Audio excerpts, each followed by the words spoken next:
அது எழுதும்போதுங்க, நடுவுலலாம் கை வலிக்கும் பயங்கரமா. ம். கையெல்லாம் வலிக்கிற மாதிரி இருக்கும். திடீர்னு சிந்தனைலாம் வேற எங்கேயோ போகும். அந்த 1 1/2 மணி நேரத்துல வாழ்க்கையில என்னென்னமோ ஒரு அ யோசிச்சுக்கிட்டே இருக்க மாரிலாம் இருக்கும். ஆனா, அத எழுதி முடிச்சது பிறகு ஏதோ ஒரு நிம்மதி பெருமூச்சு வரும். நான் அப்ப நினைப்பேன், கர்மாவ கழிக்கிறதுக்கான ஒரு கடன் கூட அந்த எழுதுறது அப்படின்னு எனக்கு தோணும். நான் எழுதும்போதெல்லாம் ஒண்ணு நெனச்சுப்பேன்.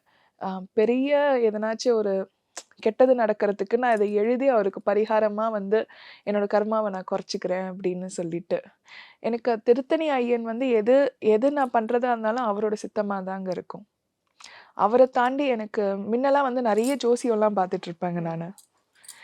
வாழ்க்கையில ரொம்ப நொடிஞ்சிருக்கும்போது, இவருகிட்ட ஜோசியம் பார்க்கலாமா? அவர்கிட்ட ஜோசியம் பார்க்கலாமா? நம்ம டைம் எப்போ மாறும்? அந்த டேட் ஆஃப் பர்த் எத்தனை வாட்டி நானே ஒரு ஜோசியக்காரனா கூட மாறியிருப்பேன் சில நேரத்துல. ஓ! நம்ம இல்ல கட்டத்தை நம்மளே நம்மளே பார்த்தோம். இந்த காம்பினேஷன் இது இதுதான் அப்படின்னு.